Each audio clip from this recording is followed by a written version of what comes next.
Mick was up and then he went away.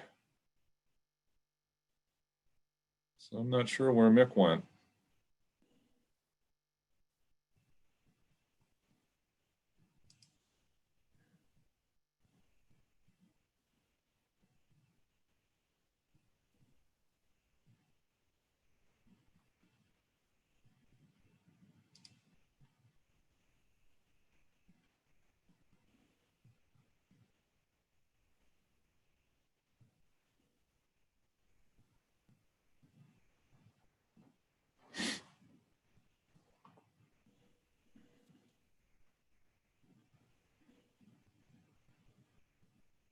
All right. It looks like Mick's back on. So we have everybody here then, it looks like. Yes. Okay. 1 second here. I'm just doing a little bit of housekeeping here real quick.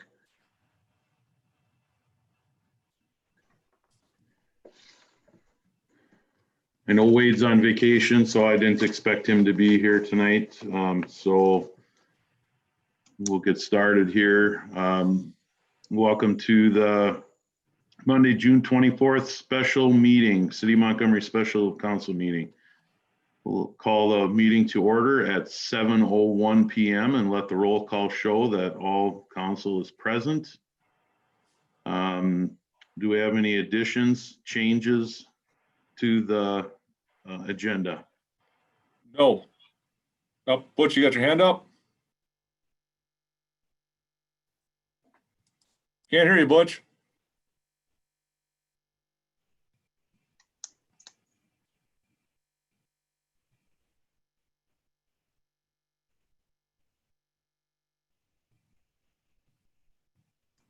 Check your. I'm showing Butch unmuted. Yeah, he's unmuted, but I wonder if he's got audio. Check your audio setting. Without.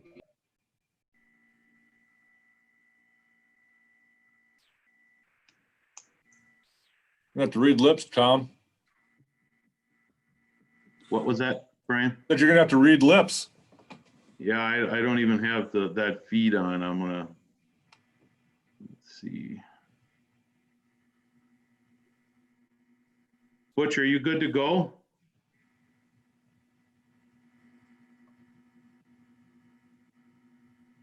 His audio is. Not. If you go down in the lower left corner, I wonder if he, is your volume, well, wouldn't be the volume. No, he's got a. There may be an audio setting that he's gonna have to activate for his device, or he'll have to dial in.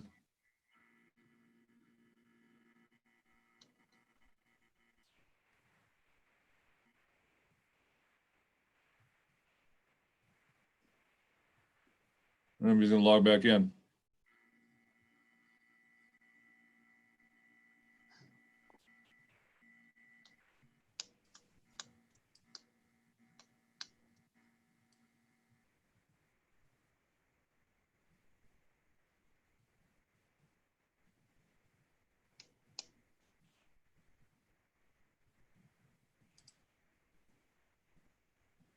Can you hear me now?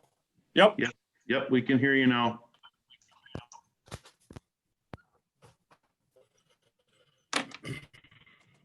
Did you have a question before we move on to adopting the agenda, Butch?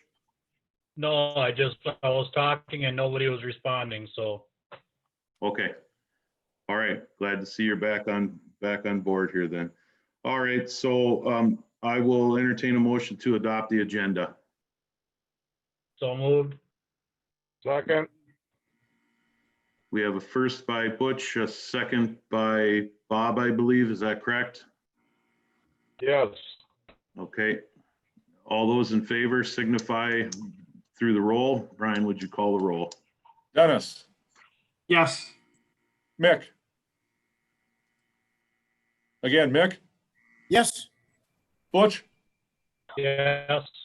Bob, Yes. Tom. Yes. We will move along to administration 3.1, the July 25th through July 26th temporary outdoor seating expansion discussion.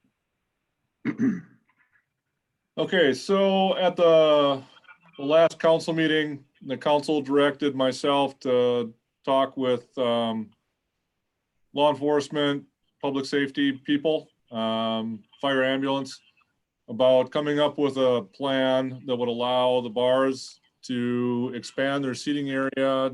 Generally, that's going to be out into the street. The big concern that the council raised and that was brought up by staff was closing off the entire street and access for law enforcement vehicles and fire ambulance, et cetera, should there be an emergency. So directed me to try and come up with some way to do that. And so went to the mapping system and came up with this area. The difficult area was between the happy hour and the rustic farmer, because they're directly across. And if you close off all the way to Half Street, then you've basically made one big area. So what we've come up with is, at least in that particular area, which is right here, to keep a 2 or 3 foot pathway between the two fencing areas if they choose to do that.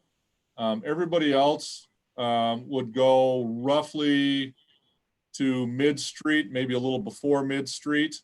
On the corners where you have the Monty and the White Front, they would go, an example of the Monty, they'd go out on First Street roughly to mid-block or mid-street, and then only to the parking area on the other side. That will leave an area for vehicles to traverse through. We also have indicated where we would suggest barricades to set up. This gives traffic in the area the hint that, well, there's something going on there. I'm not going to be able to traverse the street.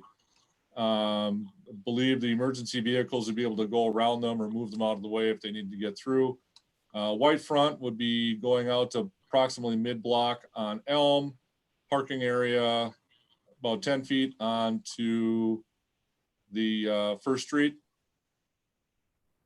And then going down Bowling Alley, if they wanted to go out, they could go out on First Street approximately to mid-block. And then you've got the Legion, they'd be going out on Elm, and then just the parking area on Second. Again, we'd have a barricade down here on Second Street, barricade over here on Elm. Because the alley is here, we'd have a barricade there between First Street and the Legion.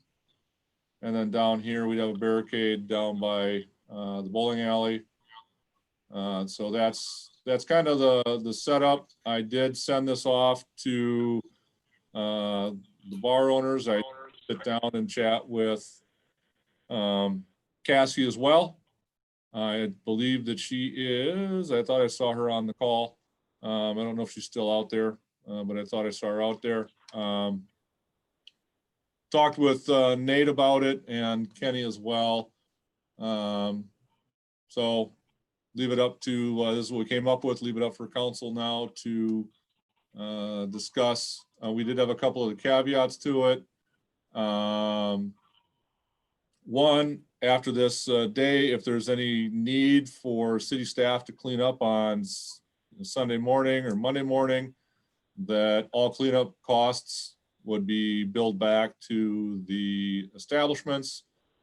They're gonna have to arrange with whomever it is, their waste company, whether it's Waste Management, Lakers, LJP, whomever, to provide additional waste receptacles. If additional law enforcement is needed, that would be billed back to the establishments as well. Alcohol would not be allowed to be carried from one establishment to the other. You couldn't go to the White Front, have a couple of drinks, take your beer or your drink and walk down to the Legion. You'd have to, it's just like, their outdoor seating. You can't carry it on the street between one establishment and another. So those are some of the items. They'd obviously have to maintain their occupancy so that it meets the occupancy requirements of whatever executive order is in force at the time. And right now it's 50% up to 250 seating only, and all seating has to be a minimum of 6 feet apart. So they have to set their tables and things up about 6 feet apart. So that's what we came up with. You got, yeah, I see Cassie's back on. Nate and Kenny are on as well. And I see that Corey from the Legion, as well as Julie Bafano. So. Okay, thank you, Brian. I did notice in the memorandum that there's a request from the White Front to extend their area, make it a little larger. And I just wanted to bring that up to council in case it was missed. That'll have to be something that we'll have to discuss as well. I'd like to go back to your bullet point number 4 about alcohol would not be allowed to be taken out of the area and consumed on the street or carried between establishments. At our last council meeting, it seemed that we were pretty, the consensus was that we all kind of all agreed upon this. I don't think that there's been any requests from the bar owners or any additional requests to change that rule. But being that this is an event kind of tailored for the bars and restaurants, and I'm definitely not giving orders or anything like that. I'm hoping that the PD and bar owners, or at least I should say the bar owners, would definitely watch for that and not encourage that. But I guess I'm kind of hoping that maybe the PD would take the stance of more education than enforcement, because I think it could, like I said, I'm not encouraging that alcohol be out on the streets, but I think we all can say that likely at some point someone is going to do this. And then I'm kind of hoping that if that is the case, that maybe we can go more of an educational versus enforcement on this. I don't know, Chief Hintz, if you have anything to add to that, or if anyone else on council has anything to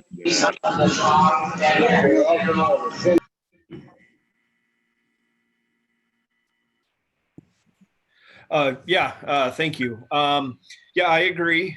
We can definitely approach it more of an educational, but we've been enforcing that ordinance and state law now for a couple years pretty consistently.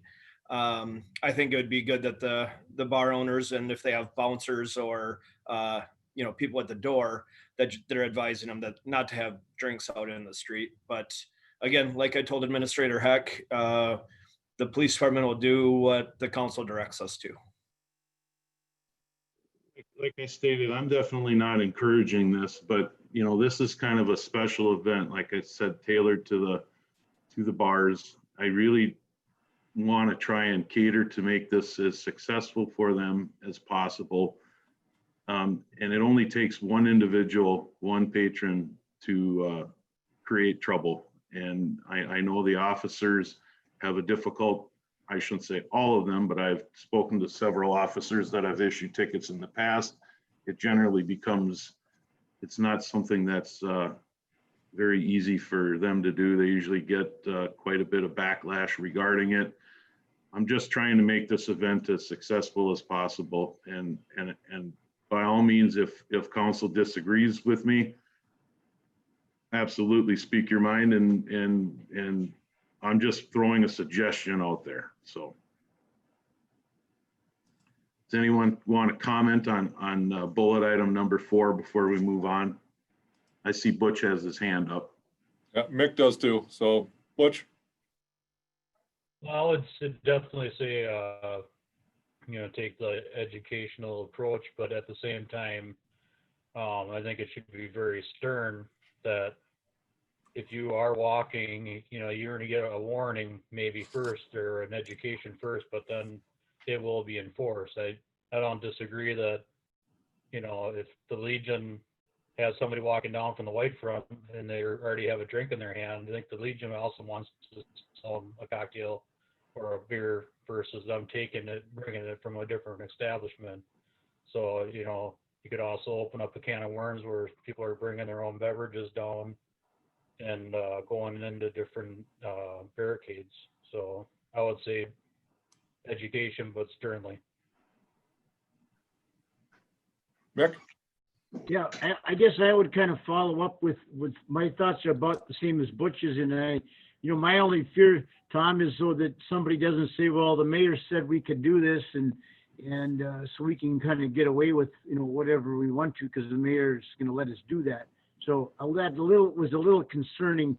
The other question I have is kind of related, and in this agreement, we've talked about additional law enforcement costs to be borne by the bar owners.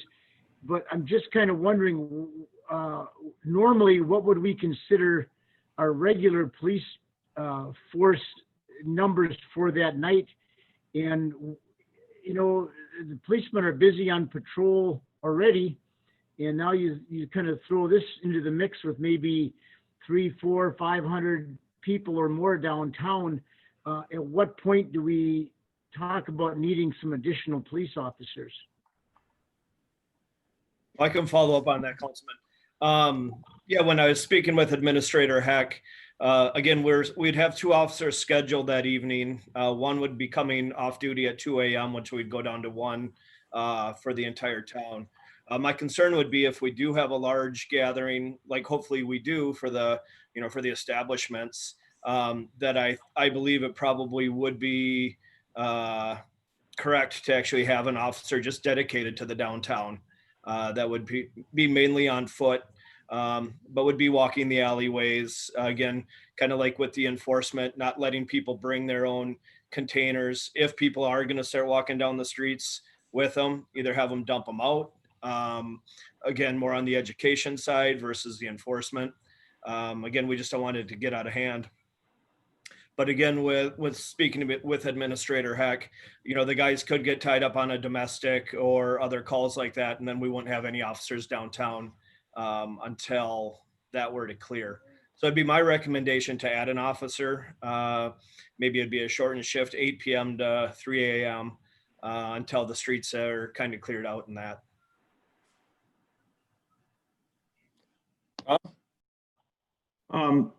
Okay, I'm going to comment to Nate, to Chief Hentz's comment. So my question would be, on a normal weekend, we would generally have 2 officers on duty. Is that correct? That's correct. So there are some weekends, there are some event nights that do get rather large and do get busier downtown. Let's use the hibernation celebration, for example. I mean, every place is pretty much packed solid. Do we call in extra enforcement for days like that? I don't believe we had any extra one on, or an extra officer on for the hibernation this year. But I know previous years for the firemen's dance and a few other things where we know we're going to have a large gathering. I'd rather err on the side of being overstaffed than understaffed and not having any police presence down there. Or if we were to get like a large fight or anything like that, we'd be pressed pretty thin. Well, I would use your judgment, and if you feel that's best, you have my support regarding that. I was just kind of curious how that goes. I can add that I know that there's at least 2 establishments that will not be partaking in the expansion of this.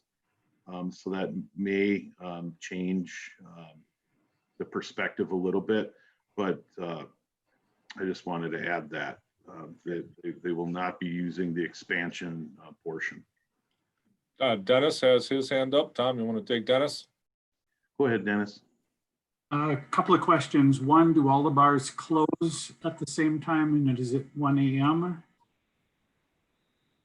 So The answer to that is one bar, the happy hour, is licensed to remain open until 2 a.m. All the rest are 1 p.m. closing.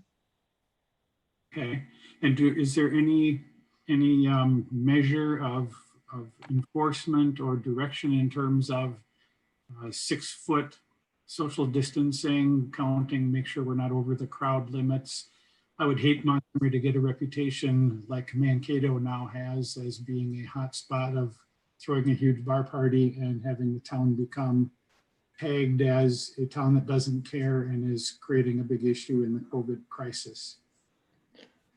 I think if you have an officer down there and they see what appears to be too many people within an establishment, that you take the same route that the Department of Health mentioned when they were talking about those 4 establishments, the 2 in Mankato and the 2 in Dinkytown, where it becomes more of an educational component. I think the council has been relatively consistent in putting the onus on ensuring compliance with the governor's executive orders on distancing and occupancy and things like that on the bar establishment owners. If it becomes a real problem, then I think there needs to be some thought put into whether or not, say it happens on a Saturday night, whether or not that establishment would be allowed to set up on Sunday night. But I think, again, that goes back to council. I think the measure has always been for the enforcement side of it to be educational as opposed to enforcement related.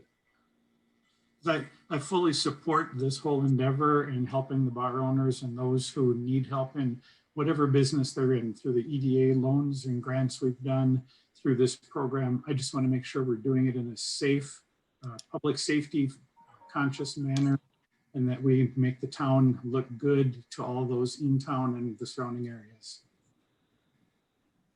I would fully agree with you, Mr. Lombrick, and I believe that is the full intent of our establishments, is to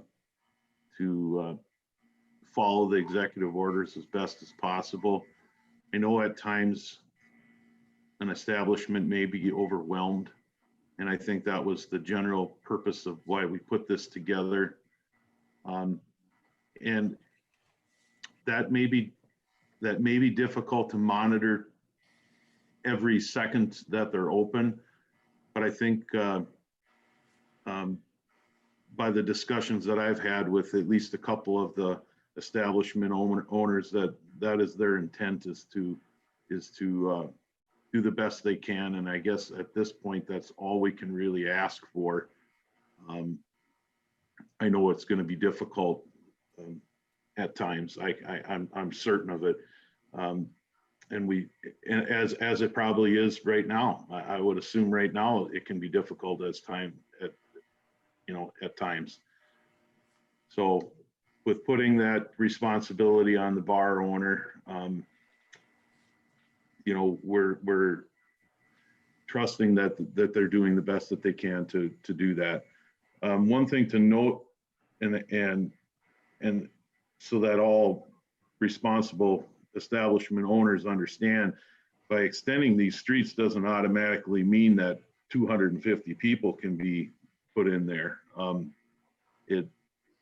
I don't know how you go about determining occupancy. I don't know if it's council's position to even do that, but to use the best judgment to space out your seating or your tables in a way that distancing can be met. And if once you find that number out, let's say you get your tables in there and things like that, and your seating, and you find out that you only have the capability of X amount of people, it will kind of be up to the establishment owner to make sure that they're maintaining that. And although it would be difficult to turn a customer away, I'm not asking that they do that. I'm asking that they use their best judgment. I agree with Dennis that I don't want this to turn into free for all and turn into a hotbed that we're seeing happening over in New Prague now. I just want to make sure that we're all doing the best that we can moving forward with this event. Tom Butch has his hand up. Go ahead, Butch. This is more concerning about the map of the extended areas, and with the happy hour and the rustic. I know you said something 2-3 feet between the two of them.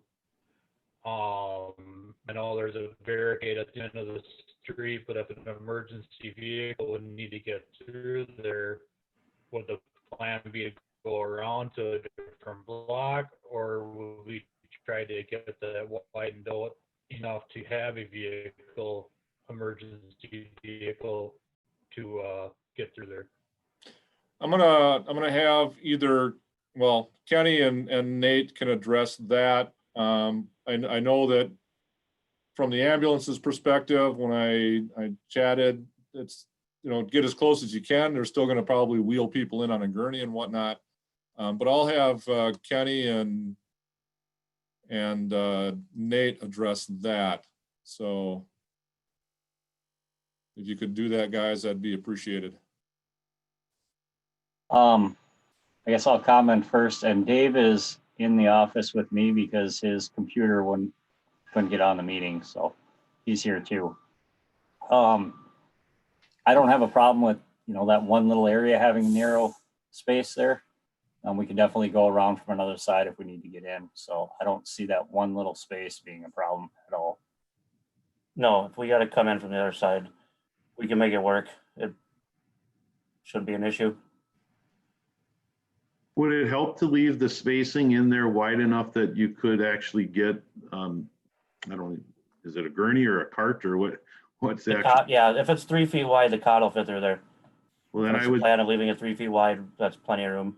so if it's left at 3 feet wide, then you'd be able to get through. I think, you know, you could come in on both ends, and that would Yeah.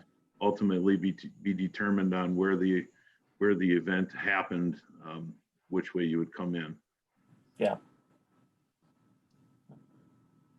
Nate, you got anything to add? No, not really. I think with you know, Director Gull and Chief Pavic, they bring up the good concerns, or the right concerns of, you know, just being able to get access to those areas or between those areas. And again, if we're thinking of barricades, you know, to the north of the farmer and you know, kind of over by the Legion and the alleyway, as long as they're movable, we'd have the staff to get them out of the way should something need to be moved. Yeah, I think they just be the plastic sawhorse barricades that we've used in the past. So they should be light and easy to maneuver. Yeah, I think that would be, we can move stuff if need be. Please don't drive through it though, Chief Hintz. We just put new headlights on that one squad. I'll tell the guys that. Okay, thank you.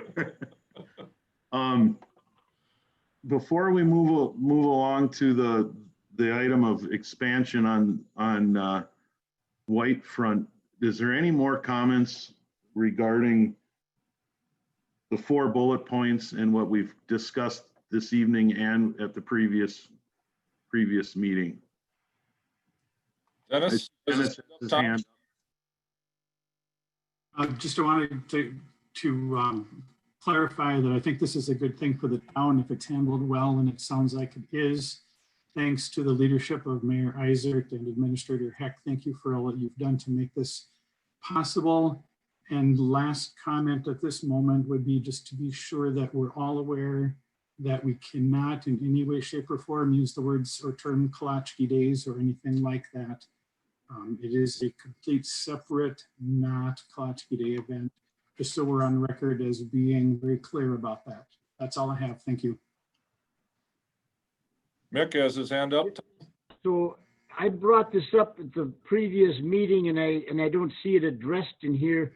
And that was, and maybe it's a non-issue. I just brought up the kind of the concern about food trucks and food vendors, and you know, again, that was kind of a concern of mine. And it was you know, so that we aren't as creating a festival. You know, we're just having a night in the bars, and has there been any follow-up discussion on that, Brian or Tom?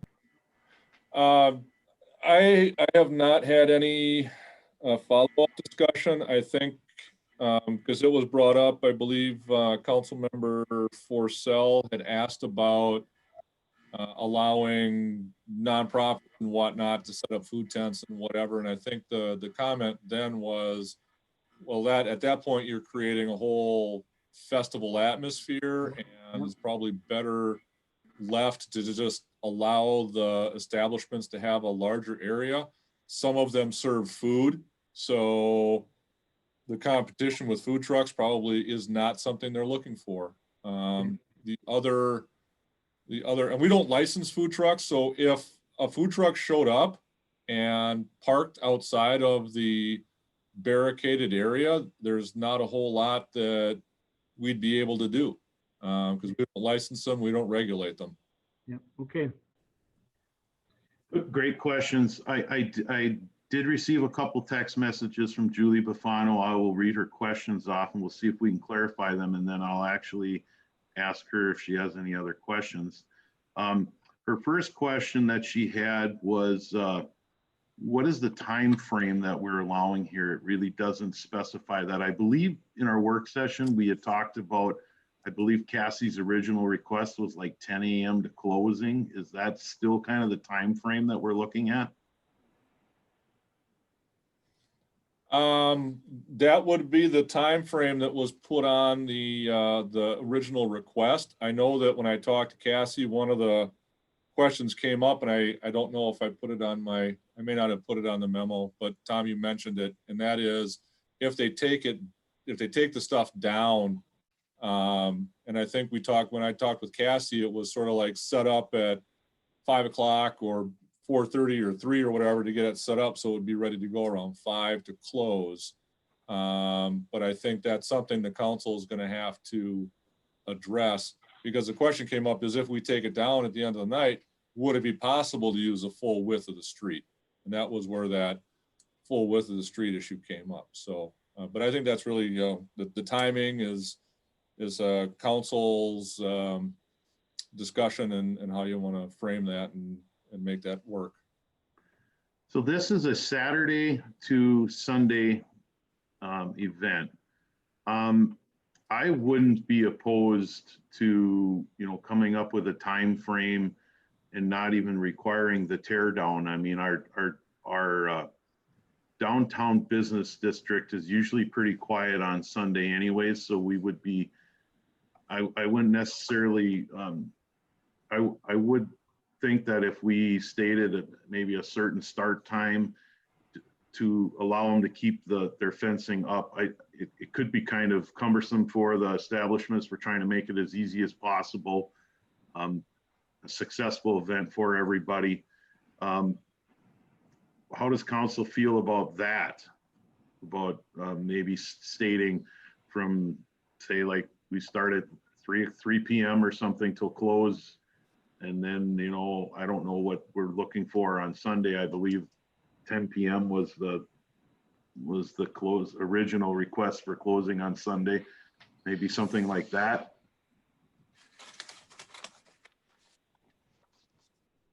Any council comments? I would comment on that, Tom Smek. Just the only thing is that then First Street would be impassable for because of that tight space between the happy hour and the farmer, we would not allow any traffic through there. So would that be an issue to have First Street closed off for what would end up being 24 hours or 28 to 30 hours possibly, if that would be an issue? That's a good point.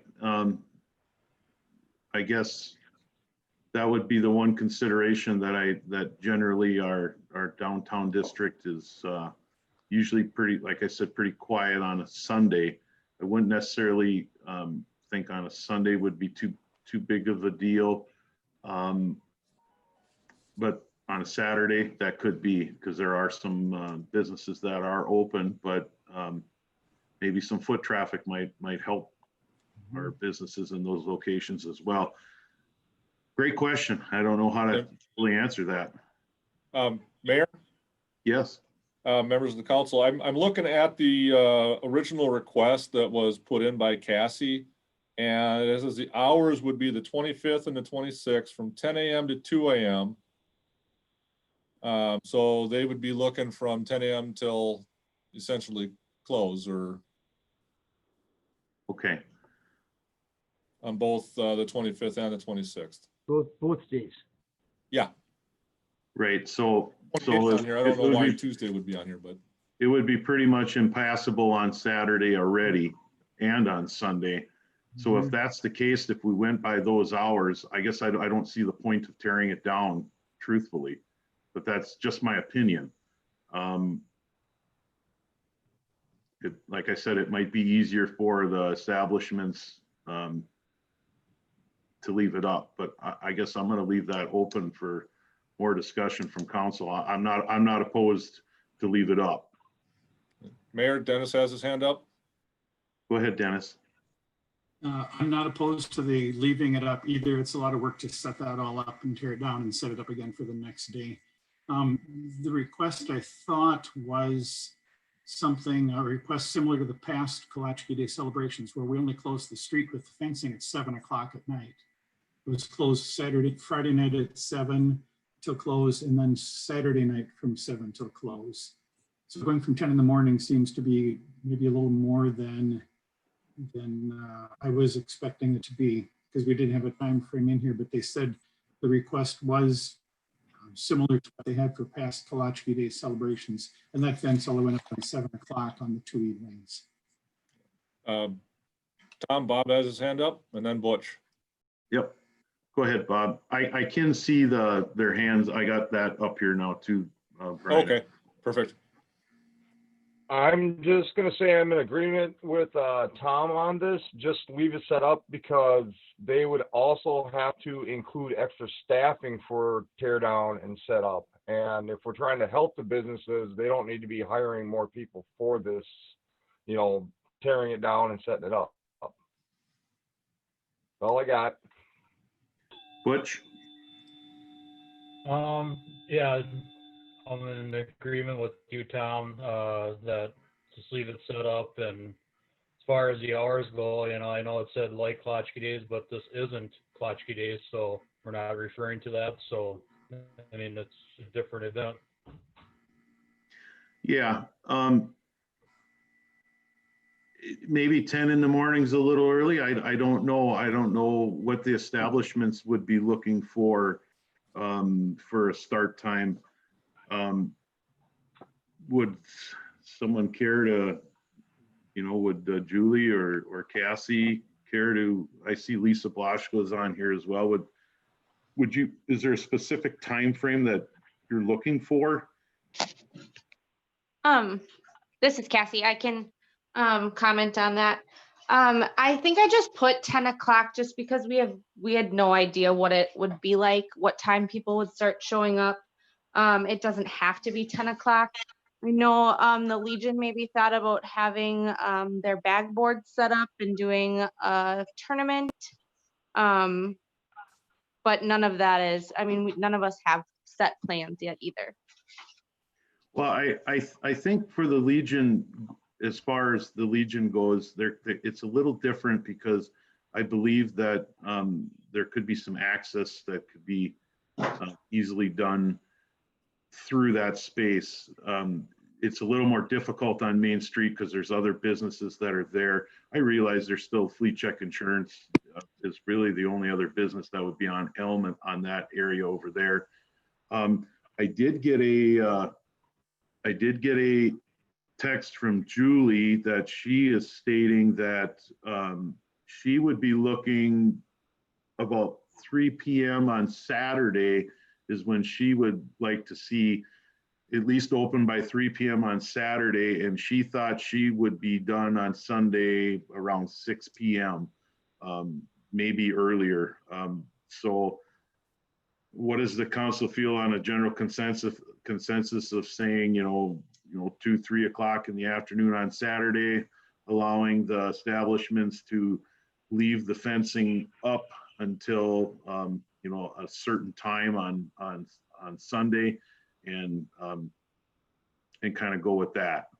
Cassie, are you expecting a real late crowd on Sunday, or is this something that you feel that maybe by 6 or 8 p.m. on Sunday, things would be kind of wrapping up? I'm sure things will be wrapping up by that time. When I talked to everybody, we just kind of said do bar close just in case. You just never know what people are going to want to do. So, but it's a Sunday, so I would think we wouldn't need it that late. Okay. So what if we, Butch, I Butch has see got you his hand up there. hand up. The only else question I have is on Sunday, then they would be required to tear everything down Sunday evening when their event's over, right? Yes. So I guess I'm going to throw this out there. Why don't we say like 2 p.m. on Saturday to 10 p.m. on Sunday? Being that we have a couple people that have stated, sometime in the afternoon, 2 p.m. kind of gives them time to, or maybe even noon gives them time to get completely set up and be ready so that they're not setting up while people are starting to come and visit. Just use that time frame. That seems like, reasonable. Tom, comment? Absolutely. So as far as a setup and tear down, if we just use Rustic Farmer as an example, so right now they're permitted to be in that parking lane, and then their expansion would be to the center line, or more or less to the center line. But then on the tear down, they would just have to go back to the parking lane again. They wouldn't have to actually remove everything. They could just move it back to the parking lane. Am I correct on that? Yes, you would be correct on that, because this is just, this extension to the outdoor seating is temporarily just for these 2 days. And then they would go back to the original temporary seating. So a tear down wouldn't really be tearing it all down. It would just be moving it back to the normal extended area, I guess, is which way to use For it. those that choose to have that extended area out in the street, that would be correct. Okay. Okay. So would that be a general consensus? Say, like, I'll throw a solid number out, 1 p.m. on Saturday to 10 p.m. on Sunday. I'm fine. Okay. I can go with that. Sounds good to me. Okay. So then I'm going to go along to the second question that Julie had. And the question was selling alcohol outside within our enclosed area or just inside our brick and mortar.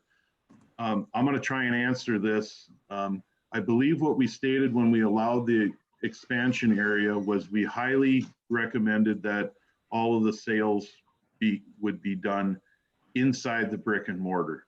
But we did state originally that we would allow outside sales, but we highly recommended that it be done all through the inside. Now, at the time, the inside was closed, so that's probably why we made that decision. I'm open either way. However, council sees fit. Things are a little different now because we do have the establishments that have the capability to be inside. So I guess I'm going to kind of feel out how council feels on this one. Bob, I see you have your hand up.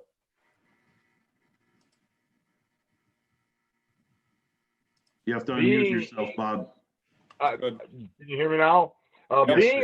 Being a special event, we should, I feel we should allow them to set up a cow trough or whatever and sell outside. Okay. Mr. Lombrick?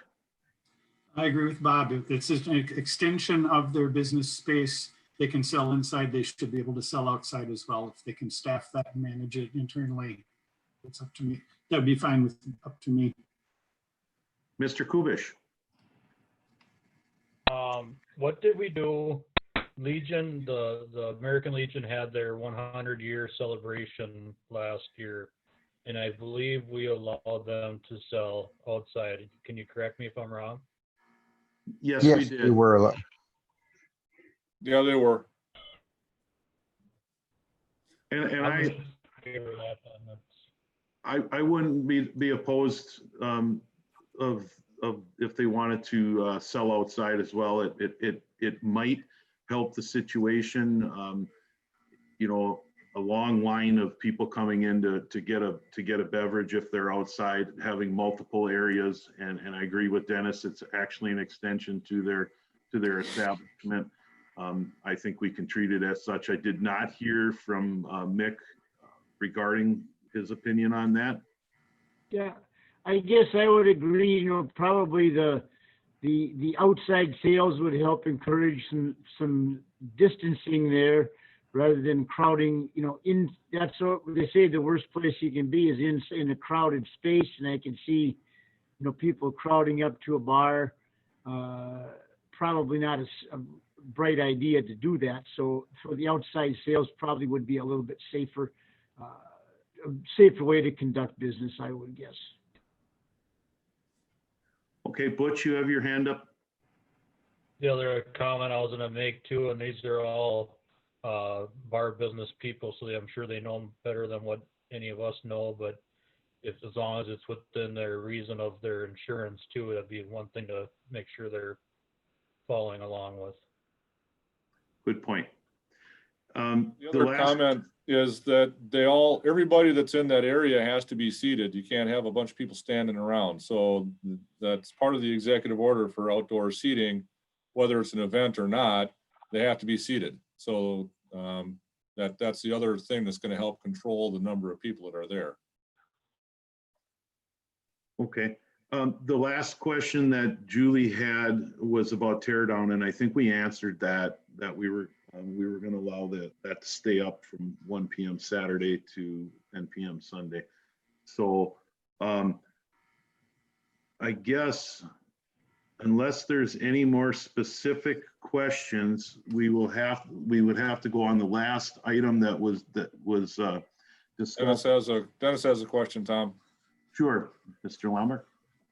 I just have one more question. So we're saying 1 p.m. Are we saying 1 p.m. start to set up, or they can start setting up before that, say at noon or something, and start, you know, set up at noon and sell by 1? Are we saying set up at 1 and start sales by 2? Or we just everything at 1? And they should be able to establish the space, get tables and seating established prior to people showing up on the site. So it's not going to take, you know, a long time, but we should have a clear start time for sales and a clear start time for setup. I guess my personal feeling would be, since you know, we heard from Cassie and Julie that they're thinking 3 p.m. would be a fair start time. That's why I went with 1. We allow them to start setting up at 1, and if people start coming at 1 o'clock and there's, or 1:30 and they're set up in that area, you know, they're ready to go. I don't necessarily want to put in, think we have to put an exact start time. I mean, we kind of are doing that with the 1 p.m. That's kind of that's where the closure or barricaded street would happen at that time. Just my opinion. So they can start setting up at 1 and start selling whenever they're ready to go. I would think that would be reasonable. Okay. Just to be clear, thank you. Mr. Kubish? And I'd advise they put signs out right away in the morning that cars must be moved by 1 o'clock to, otherwise they're trying to track people down to move their cars so they can get their barricades up. The good point. That brings up a question. Is that something that we want to, at least in those specific areas, have the police department coordinate with Public Works to post no parking so that we don't have that issue? I think that would be a good idea. Maybe they could come in at, certain time of, in the morning and post that area, no parking from blank to blank and time frame to time frame. And I'm hoping that the word gets out that this it wouldn't become an issue. And I think most people would be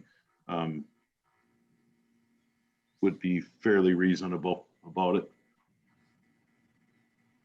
Well, once they get it set up, then they don't need the no parking signs. It's before they set up. So we'd have to get the no parking signs out there. Then they can set up and then we can take the signs down, because once the fences are there, there won't be ability to park in there. Right. Well, maybe we can put a notice up. Maybe we can coordinate something with the police department, put a notice on our website that there be no parking between this time period and this time period on that street, and we can post signs accordingly ahead of time and alleviate that problem right from the start. Any other questions before we move on to the additional requests for street closing? I also got a message here from Corey stating that they requested to close the whole street to do a beanbag tournament at the same time. I'm going to open this up to council before I make my comments on it. So the request basically that I'm getting from the White Front is they would prefer to close off the entire Elm on the north side of their building, and the Legion Club would like to do that as well. Do we have any comments from council?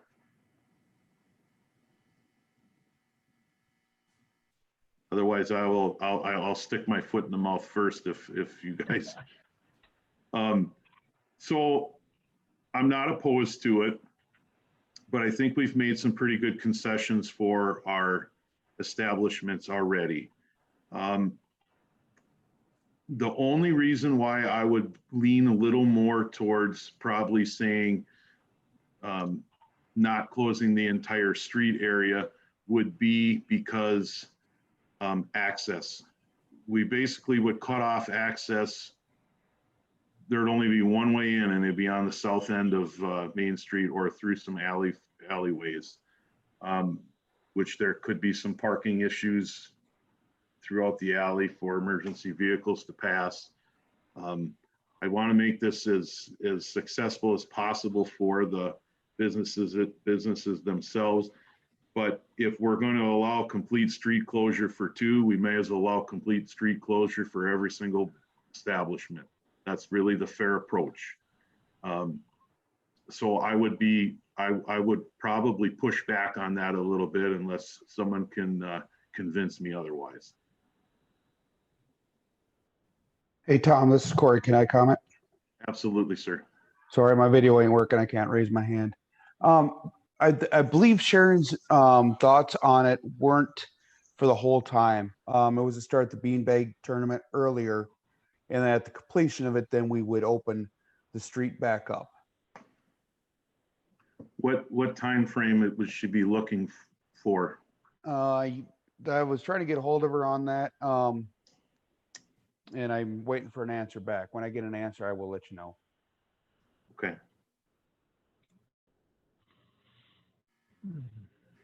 Anybody wish to comment on this? How about anyone from emergency services? I see Butch has his hand up. Would it be possible to set them up in more of an angle and like down a little bit on the north side and some on the west side? We wouldn't have to necessarily close the whole street off.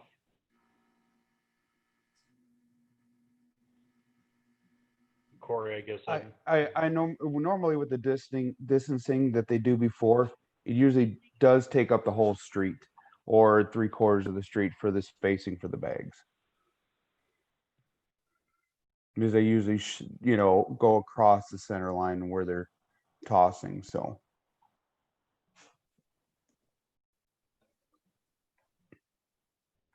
Okay. Tom, I thought on it, if we had a time frame on this, or just said we'd allow it, for 3 hours or something, is that, Corey, would that be reasonable, 3 hours, or? I think it's normally 3 to 4 take hours more for the time tournament. than that? Normally it's 3 to 4 hours. Brian, do you have the permit that Sharon asked for? I'm sure I have it buried here somewhere. I have let's see here. Got the one that Cassie dropped off. I'm not sure if I can find the one from the Legion in my pile of crap here.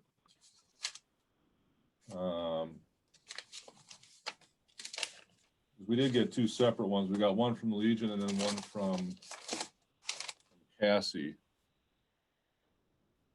I'll dig around, see if I can find it. But I see Butch has his hand up there, so why don't you go to Butch?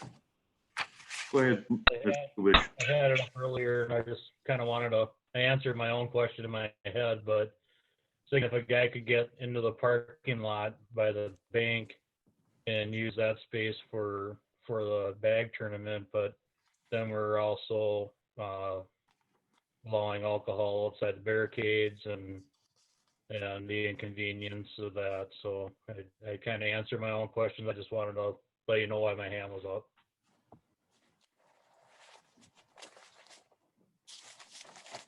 Bob. Now, with the Whitefront wanting to expand their area, could they just go out the back into the parking lot out back?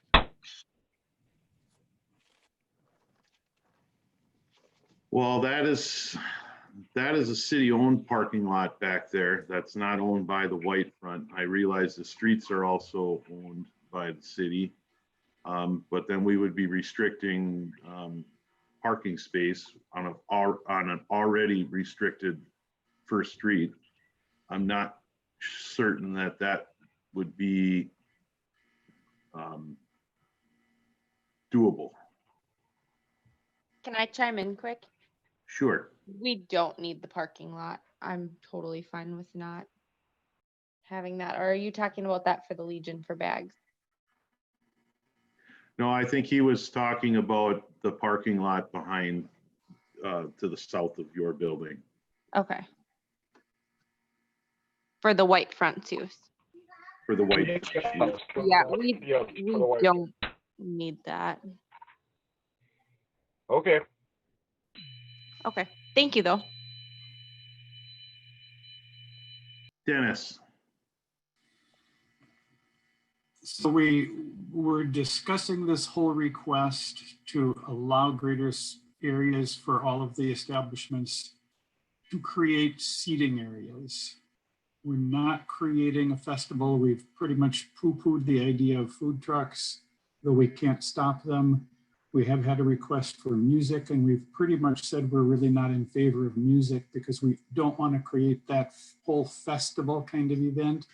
Just putting the beanbag tournament in there, creating that whole festival event that we're trying to be careful, kind of dancing around.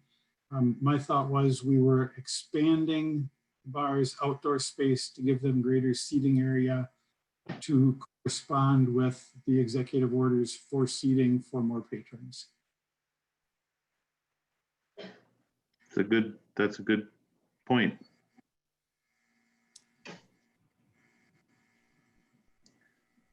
Brian, do you care to respond? No, not really. You can say that. no, I'm, maybe the solution on this is, the Legion wants to hold a beanbag tournament and they want to hold it out in the street. And then they want to have seating after the beanbag tournament. So maybe a compromise is that they can set up earlier for their beanbag tournament, but then, and I don't know if they have to go over center line. I don't recall watching the beanbag tournament in prior years. But then once their beanbag tournament is over, then they have to reestablish and reset up for their outdoor seating. But I And where the Dennis is beanbag coming from is tournament- this, the beanbag tournament is kind of tied in with the whole weekend. Right, and the beanbag tournament I've watched, I've never thrown, it's cool to watch as well. It basically goes curb to curb. They throw the full width of the streets, so the beanbag, the boards are pretty much curb to curb, so they would need the whole width of the street to do it efficiently. Okay, then I don't know. I defer to council. Fair enough. Well, you know what? Nick?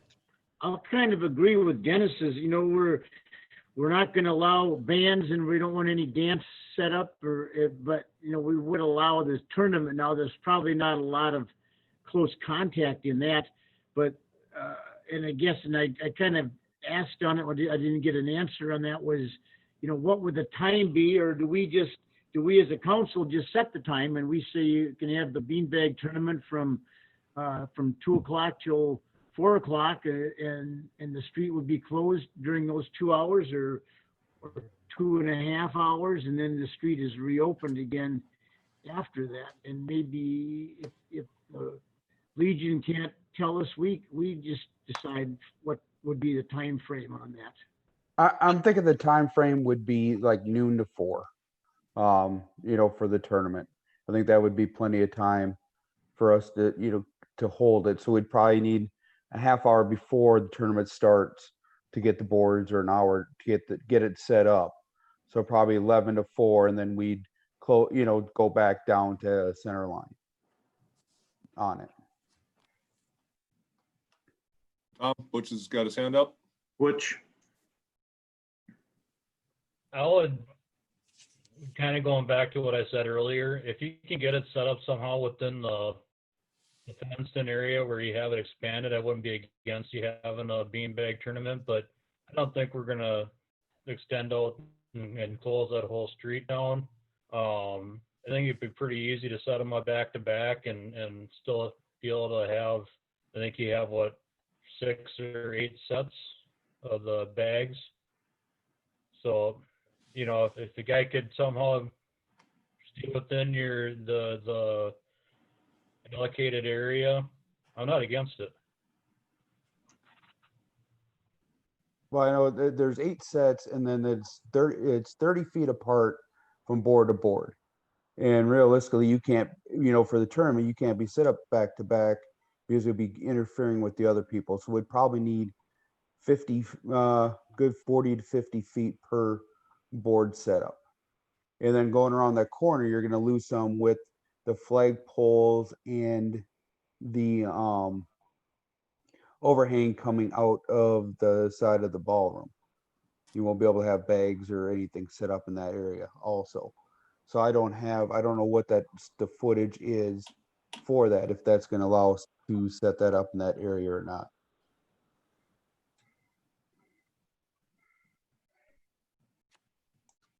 On Second Street would be out to the center line of the road. Is that what we approved?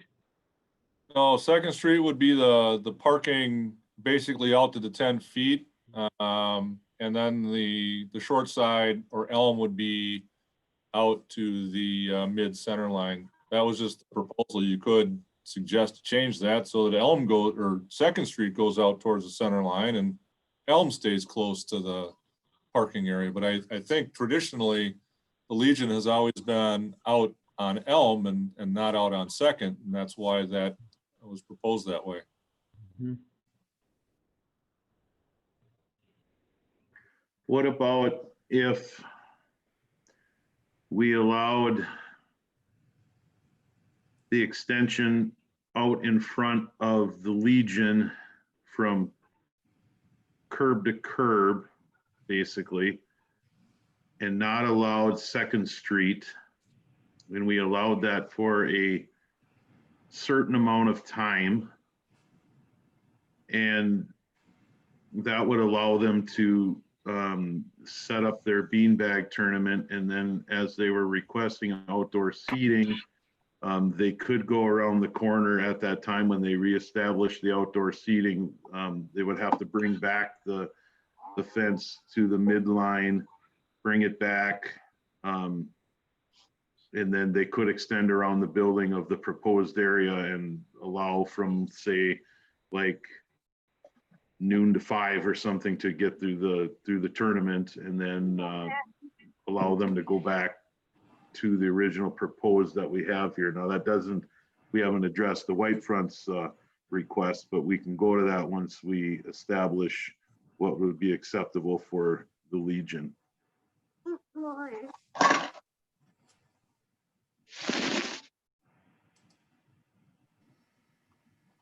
Would anyone necessarily be opposed to that?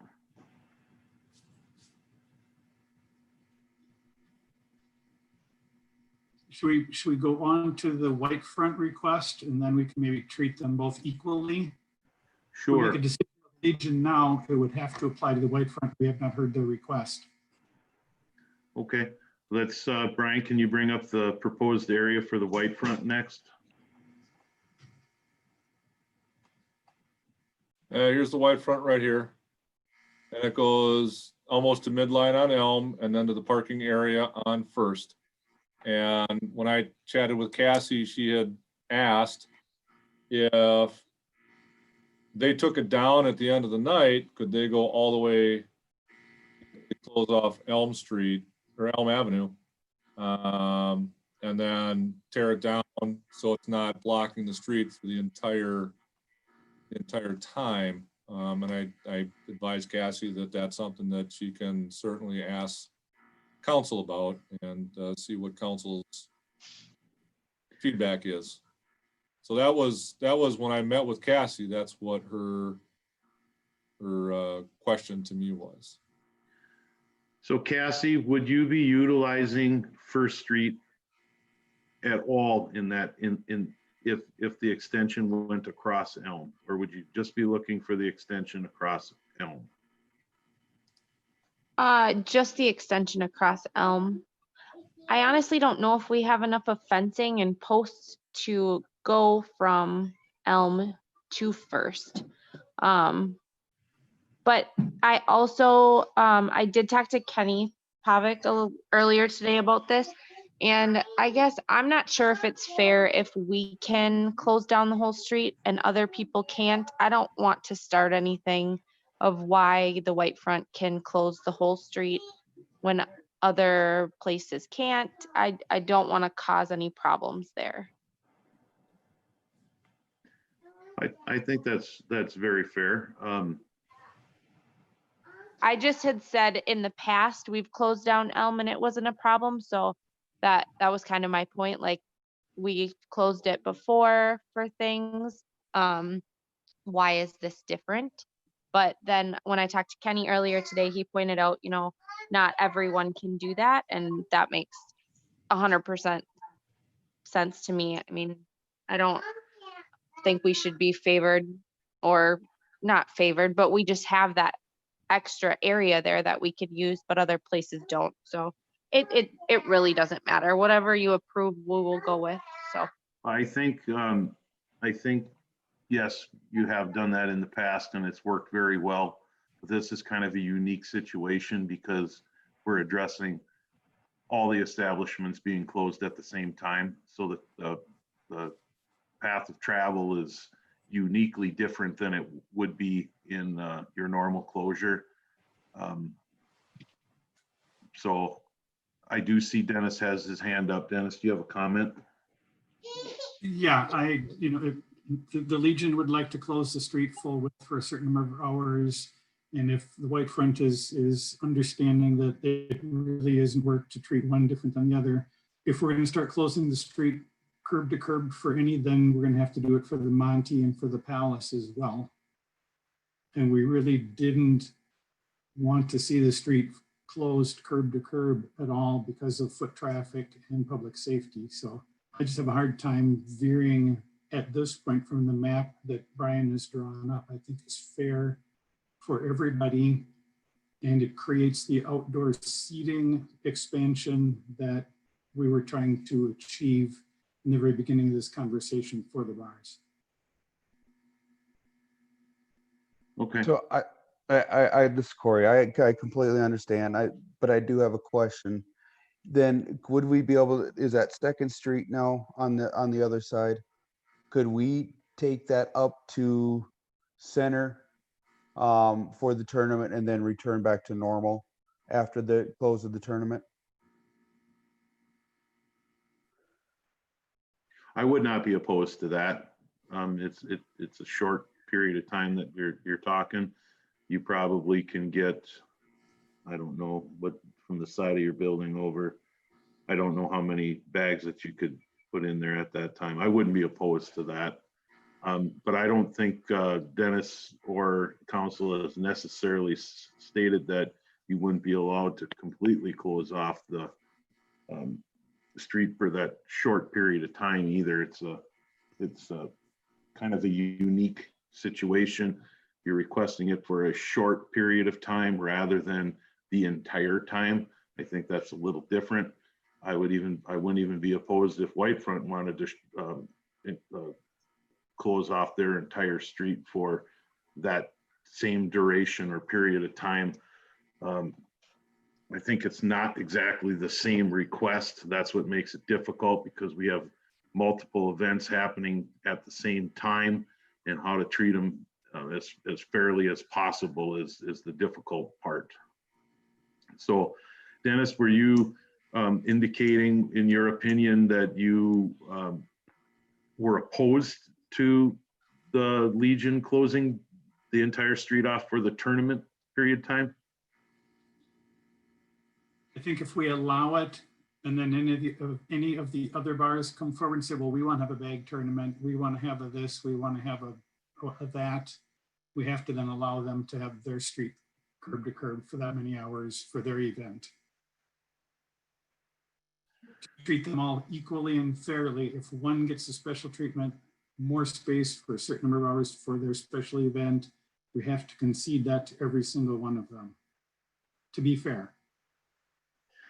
Yeah, I can agree, and that's kind of what my initial statement was. I play bags and they do a great job running it. I'm not opposed to it. I just want to make sure we're doing something that treats everybody equitably. Right, and that doesn't mean that there couldn't be a request even the week after or the week before for a bag tournament and a street closure in that area. It seems like this is getting more and more complicated the farther we go. Then the original intent was to expand areas to accommodate people, because we know there's going to be a large amount of people coming, or we think there's going to be a large amount of people coming into town celebrating the weekend. I'm going to kind of veer back to my original statement. I think Brian did an excellent job putting this together. It's very fair. It seems doable. I think we stick with the original discussion. This changes if we change things, we change the whole dynamic of emergency services moving in and out of there. And we're trying to keep this as simple as possible. There will be shifts that will be being changed. By having it the same way throughout the 36-hour period or whatever that period time frame is, it makes it very simple, and it's the same throughout.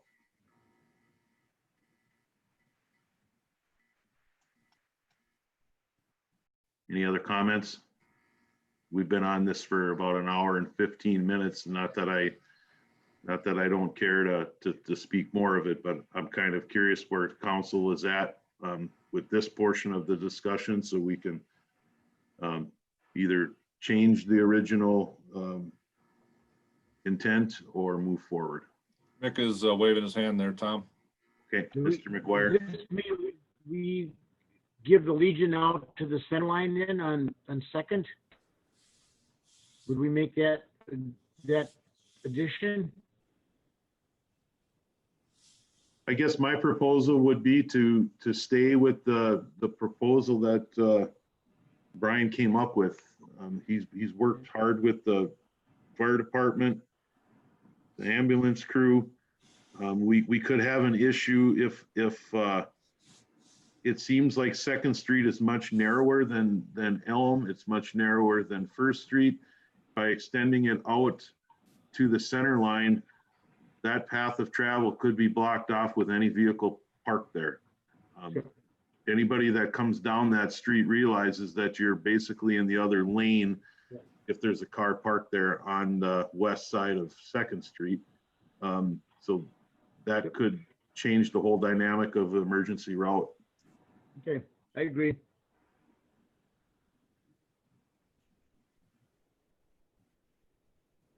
Do we, are we all in consensus with this, or do we have any more questions or any clarification needed?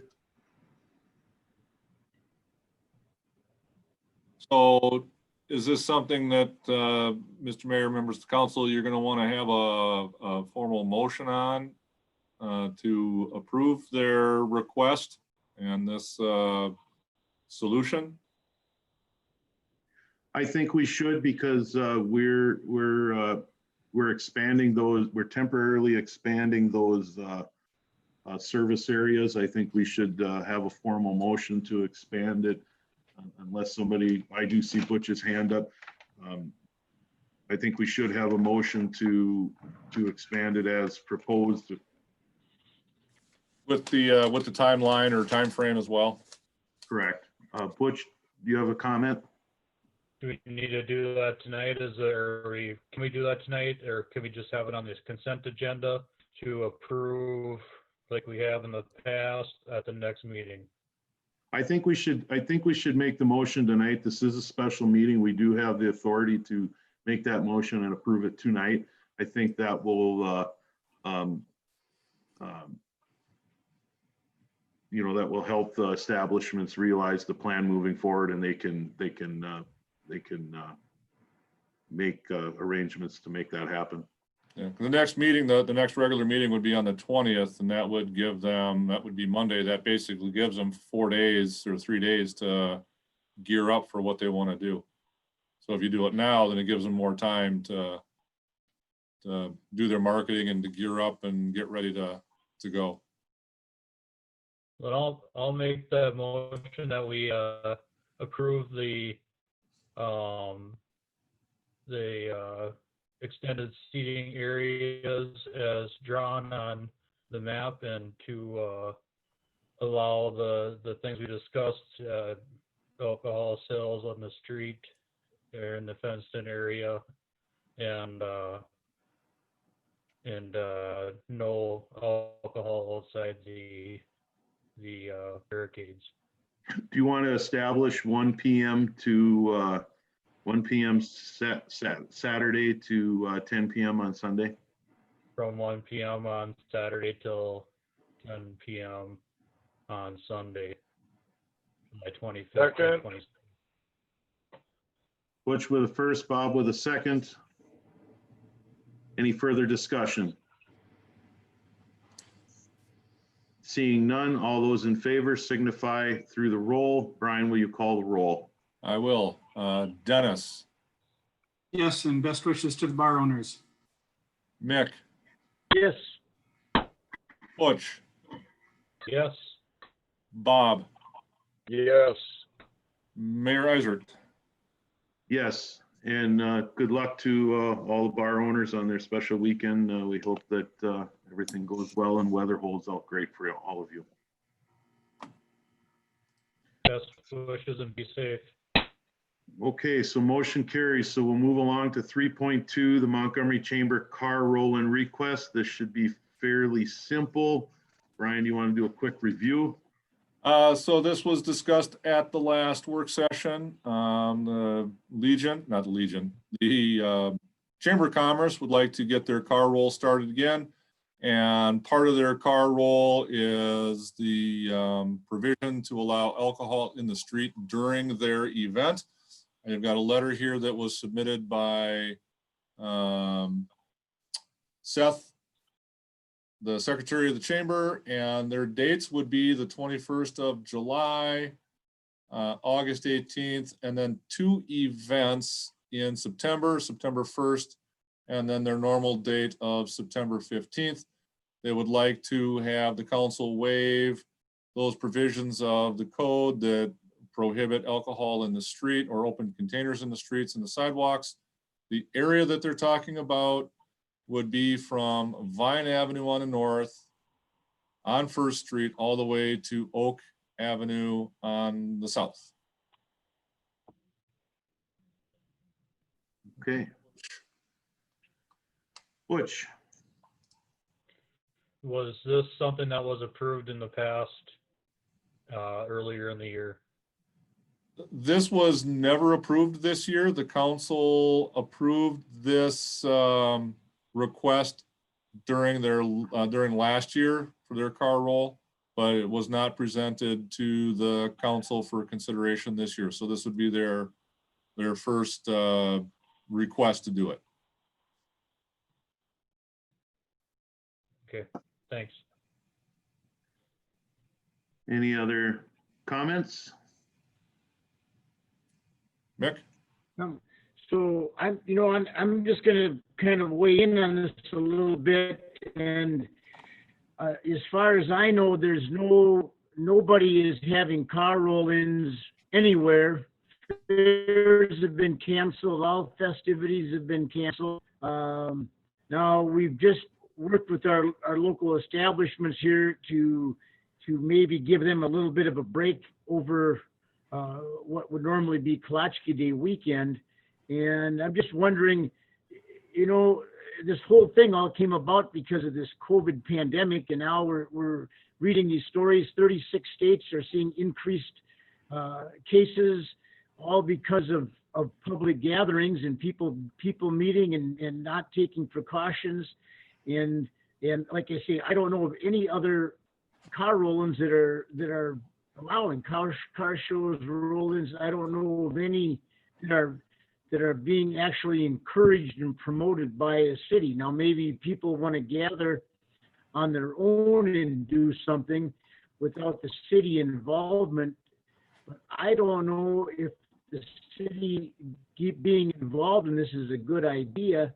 And who knows where the next executive orders are going to be. I think there's a pretty good chance there's going to be mandated face coverings in any public gathering, which would mean anybody walking up and down Main Street would be required to be wearing a face covering. So those are some things we probably should be thinking about a little bit, because the problem's not over. It's a long way from being over. And are we just allowing something that we probably should be thinking twice about?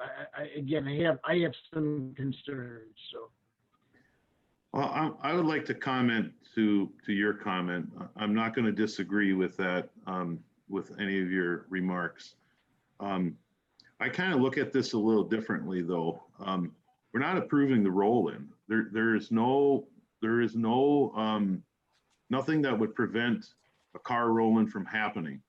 What we're approving basically is allowing alcohol on the streets on these 4 days, 4 hours at a time. The roll-ins are planned and they're going to happen. Whether we allow this alcohol on the streets or not, we can't. The chamber doesn't need to come to us and ask for permission to do that. They can do that already. They can have a roll-in tomorrow, and there's nothing that we can do to prevent that.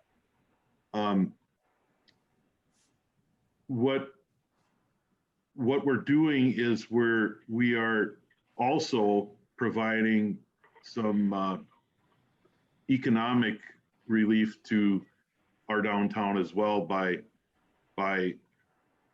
not just us, but with the same as Chamber of Commerce. They're trying to bring people in to support our businesses within the community. I fully understand what you're saying, Mick, fully agree with what you're saying. But like I said, I look at it at a different angle. We're not approving the roll-in. That's on the chamber. That's on their COVID risk mitigation implementation plan. What we're considering here is allowing alcohol on the streets from those portions, those dates and those times. And that's how I look at it. I look at it, like I said, a little uniquely. I try to take the roll-in portion out of it. Like I stated, that there's no requirement for them to even ask permission to have that roll-in. We don't block the streets. We don't put no parking signs up. Anybody can drive in with any vehicle they want and park on Main Street during that time frame. Dennis. Yeah, I agree with Mick, but I also, Tom, agree with you. This request from the city side is simply to waive the provision of Chapter 5, the alcohol on the streets. And I think that our approval of this would be for the 4 dates they have asked for, but should there be a change in the governor's orders or a change in massive COVID upticks, terrible cases developing, I think that we would have the right to remove that waiving of Chapter 5 at any time, should we decide to do so. I would think it would be very important that whatever the executive order is at the time, that is what would take place. And that's how their mitigation plan will have to reflect the executive order in place at that time. I agree with you, Dennis. If there would happen to be, even if there would be a rain event on one of those days, moving it to another date doesn't work without coming back to council and asking for permission for that date. They can roll in, they just can't have alcohol on the streets. That's our own. They could have a roll-in, but they would not be able to have alcohol on the streets. Yep. I do see. Were you finished with your comments, Dennis? And you know, subject to any change in executive orders or COVID case counts, we would stand with the 4 dates they've requested. If there's a change, then the change will take effect immediately. Butch, do you have a comment? I just wanted to state that if there is a change in his executive order, then that would also have to reflect on their COVID plan. So it really, again, doesn't have anything to do with the city. It's more what the chamber is putting forward in their COVID plan. So it isn't really up to us to say the change happened through the government's EO. So I'm not opposed to it. Yeah, I mean, these dates can be set no matter what. If we choose not to allow alcohol in the streets, these classic car roll-ins likely will still happen. That's the request tonight, is to waive those Chapter 5 requirements. Any other comments? Mick.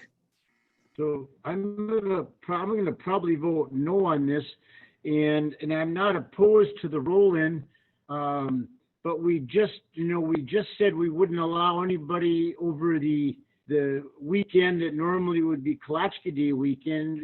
We won't allow any alcohol on the streets that weekend, but we're willing to do this at other days. And I could come to the roll-in, I'm sure, if I had a classic car or I want to go uptown, and I could go to the happy hour, and I could go to the White Front, and I could go to the bowling alley, and I can go to the Legion Club, and I can go to the Monty Bar, and I can go to the Palace, and I can have 2 or 3 drinks in any place and do all of that and not have to walk up and down the street with a drink in my hand. And so I could participate and stimulate the economy as much as I want to without having to have an open bottle on the street. So my thought is just that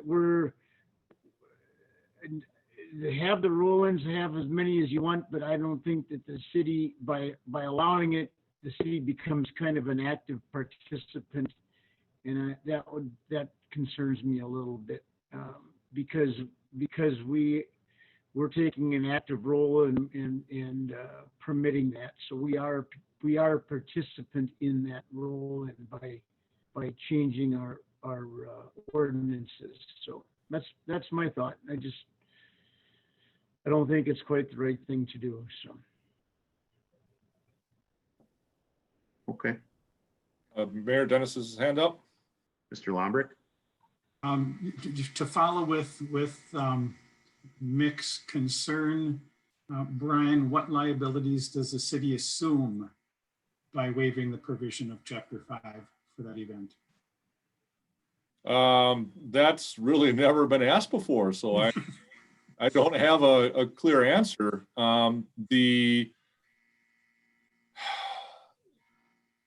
Arguably, we shouldn't have much liability because we're not selling anything. We're not providing anything. We're just allowing an individual to have their own beverage open on the street. We're not allowing the bars to allow their customers to take a cocktail out of their business. This would be for my own personal consumption on the street. So I don't know if there would be a large liability on the city for that. We do it during parades, we do it during other events, and it's for your own personal consumption. It's not for bars to allow their customers to leave their establishments with beverages. If that were the case, the liability would then be on the bar. I hope that answers the question to some. Okay, so we're not allowing alcohol sold in the bar to be carried out on the street, up and down the street. If they buy it in the bar. No, that has never been allowed during this event. If a bar sells a 6-pack off sale and they hand them the 6-pack, and then the person walks out of the bar with the 6-pack, like they'd walk out of the liquor store, now it's their own personal beer or beverage, then this would allow them to crack it open once they get outside the bar. Okay, that answers the question for me. So we all know it happens, but what you're saying is that's on the liability of the bar or the establishment themselves, that they are choosing to allow sell someone a on sale beer to walk out. If it's sold on sale, then that's no different than the current situation where an on sale transaction cannot be carried out of the front door, out of the establishment. Just because you allow open container in the street, it's my own personal open container that's in the street, not an on sale brought onto the street. Well, that muddied it up. The bars have never been allowed to sell on sale and have it be brought outside. That's a state law. That's not because they don't have that confined contiguous seating area, which we allow now. That's the difference. Okay.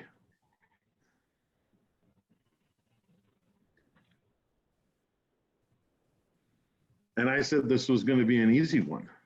Which? Tom, which has his hand up? So the motion then have to be that we would allow consumption of alcohol, off-sale alcohol, or would that clear it up? Yeah. That's the only way that someone can go into, say, the happy hour.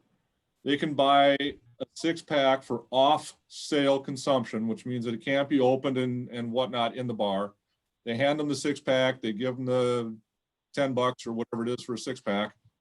They walk out. Now it is their beer.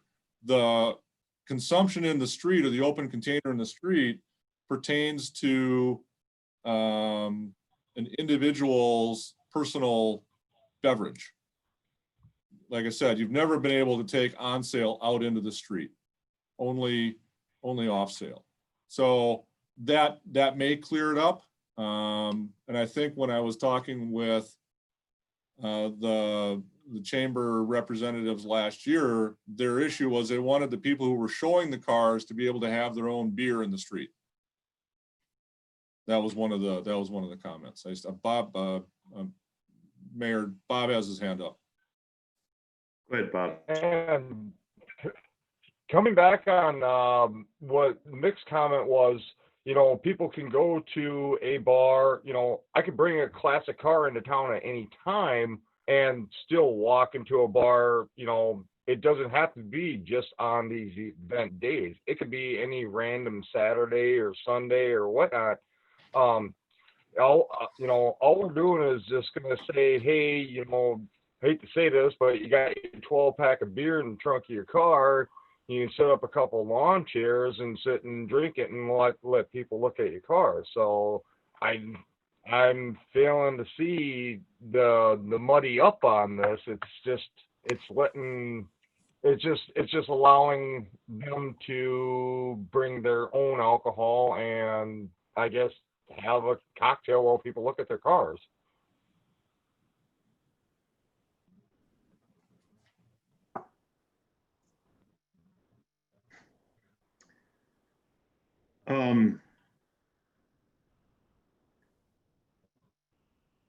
Well, I'm going to be frank. I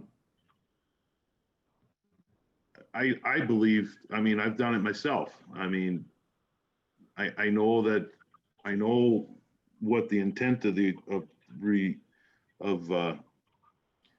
this is. I get it now, probably more than I hoped that I would have learned, because now it scares me a little bit. But so can a establishment sell someone a single beer and call it off sale? Does it have to be in a 6-pack? Does it have to be in a 12-pack? Does it have to be specified that way? I don't think there's anything that requires off sale to be a certain number. I think if a bar wants to sell individual cans of beer and do it off sale, I guess that would be up to them. I don't know. I don't run a bar, so I don't know how they do it. What's Nate's take on that? What does Nate think of this? Butch has his hand up. What do I think? Did Bob ask what I think? No, he asked what Nathan was thinking. Oh, Nate, I'm sorry, I misunderstood. No, I believe Administrator Heck is correct. There's no limit from my gathering of reading the code or the state statute for it, that there's an amount of off sale. I think actually the way it would all come up is how the bar rings it up, whether they push the on sale button or the off sale button. And whether they open it up in the bar or not. Correct. So, yeah, again, enforcement wise, almost impossible to enforce.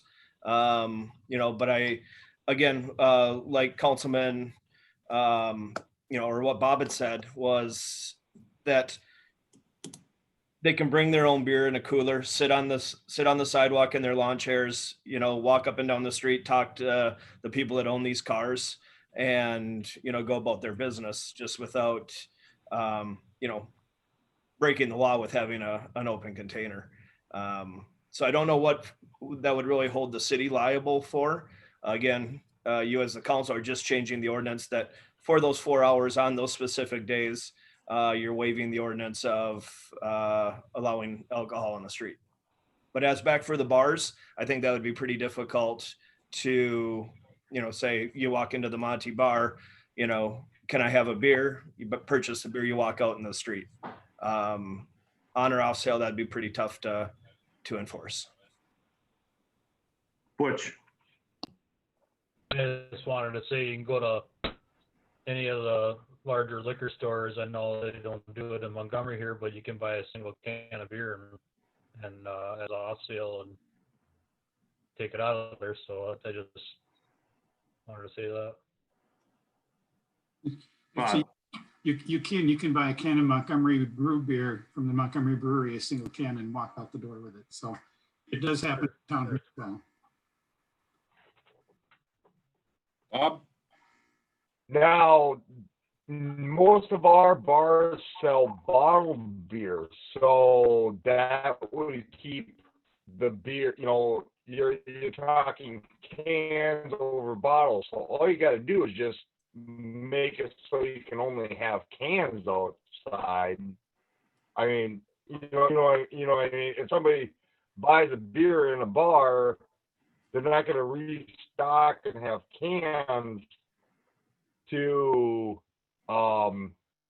just be able to sell one at a time. If somebody's drinking in a bar, in the bar, they're more than likely going to have a bottle. So, I mean, you're going to be able to distinguish whether they're drinking it inside or outside. I really don't want to put that on the police department to go there and I wouldn't say harass, but question everybody if they brought their bottle of beer, they bought it in the inside. This has been something that's been going on for several years. Goes on Klotchke days. It goes on at the Torchlight Parade. I'm not saying it's right. We all know what the law is. Every liquor establishment has a off-sale license to it. I should know. I signed all the permits tonight.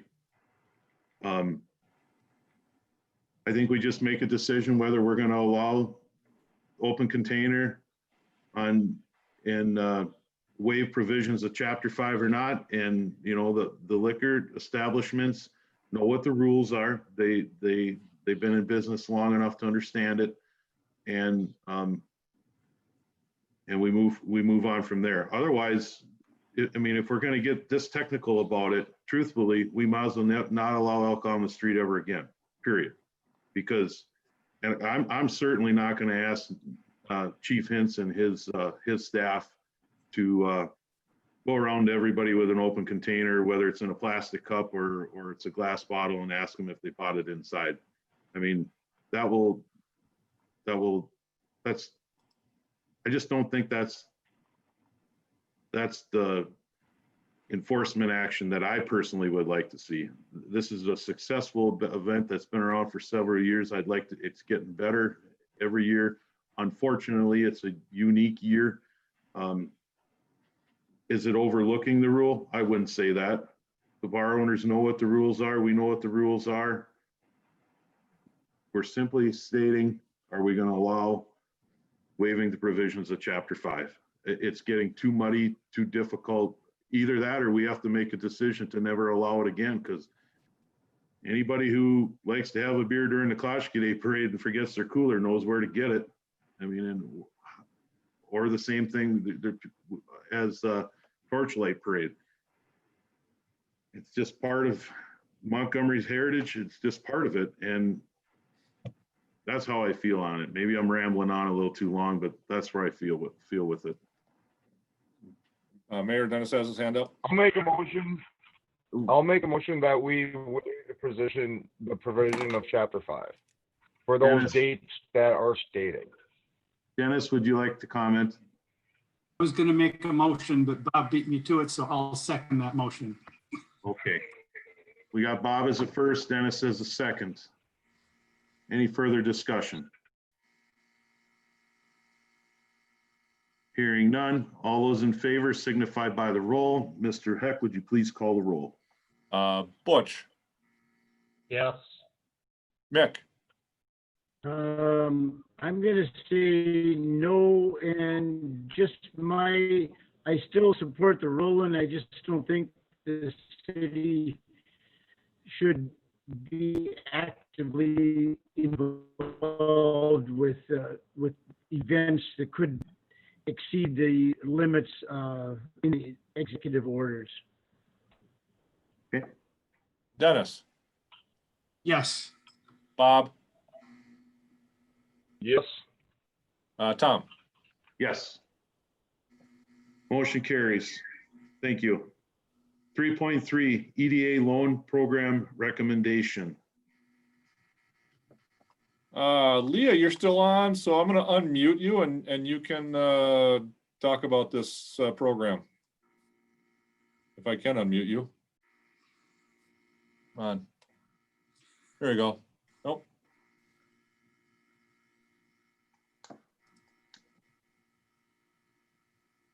There we go. Go ahead, Leah. You might hear some other things. Okay, so with the EDA, we met last Thursday, I believe, and we discussed the current grant program that we have, which was the Emergency Relief Program. And we also discussed a new grant program in the wake of some opportunity to receive additional funds from our foundation and the Southern Minnesota Initiative Foundation. So the recommendation has been made to close our emergency relief grant program as of tomorrow at midnight, stop receiving the applications and leave funding to pay any pending applications that are in the program. And then to allocate a portion of the funds that we did request council to move from our revolving loan program into a new program that would be focused on assisting businesses to expand their business practices by pursuing e-commerce in some form or shape. So that may be in the way of getting a website. It could be selling their goods or products online. It could be getting a point of sale system and expanding their ability to accept payment. So we're looking at a grant and offering that to businesses that would also work with the Small Business Development Center in Mankato and really work on what is their strategy around using e-commerce, as well as really what tools are available to them to capitalize on the endeavor that they're looking to make. And so it'd be an investment in their business to be more resilient and sustainable post-pandemic and into the future. And I'm going to add one thing. The city is eligible, as I think I put in one of my reports, to receive the $231,000 in CARES Act money. That's a federal pass-through from the state. And one of the eligible expenses that this money can be used for is grant funds to local businesses to help them weather and support them through this COVID crisis. And so, and I'll mention this towards the EDA as well, you're not limited to that $5,000. And I talked with Mick and Tom. I think that the council could, if they wanted to, make that amount $15,000, $20,000 to allocate towards this e-commerce type program. And then and it's not coming out of the EDA funds. It's not coming out of any local tax. It would come out of that COVID CARES relief money. Mr. Kubish has his hand up, Tom. Go ahead, Butch. So if we set up the grant program and we put a dollar amount on it, could we allocate the money as future grant, or does it have to be allocated and used prior to the approval from the state? So if we're utilizing the CARES money, those dollars, you can allocate an amount into that. It would have to be spent and distributed by, I believe, November 10th. And that goes for all of that $231,000. Those dollars have to be spent and expended and gone, checks written, before November 10th. And once November 10th hits, anything we have left rolls up to the county. And then the county has until December 10th, and then anything not spent by the county rolls back to the state. All I have to do is sign the certification that we'll use it in accordance with the with the CARES Act, which I'm ready to do. And, we can allocate, the council can have a larger portion allocated instead of that small $5,000. And that would allow the EDA to beef up the parameters and maybe help more businesses. That was just on an aside there for everybody.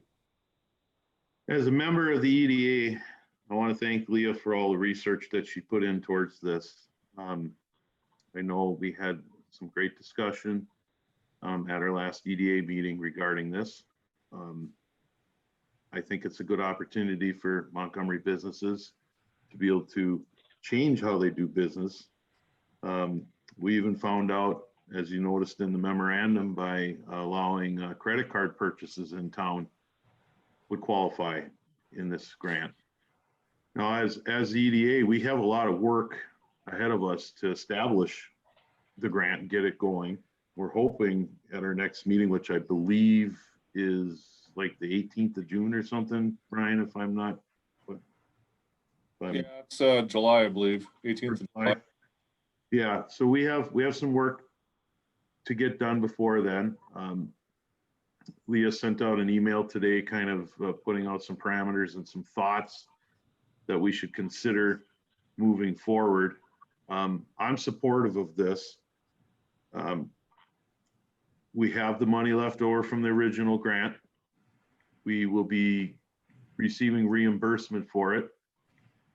I personally would like to see the grant, the council give the authorization of up to $20,000 additional, not additional, but up to $20,000 to add to the grant. That would give the EDA the flexibility to increase the amount of the grant and maybe the amount of anticipated recipients. We originally thought 10 at 1,000, which I'm not really familiar with web-based sales, but from some of the things that we heard, it's not a cheap endeavor to venture into, and that may be the reason why some of our establishments haven't gone there yet.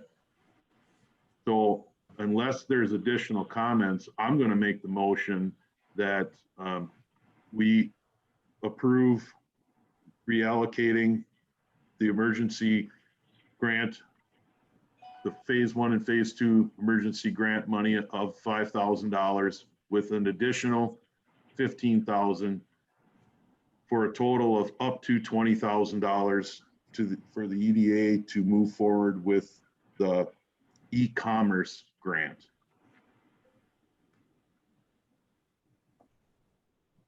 Tom, Mr. McGuire. can I second that motion?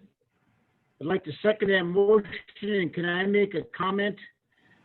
Absolutely. As the president of the Community Foundation.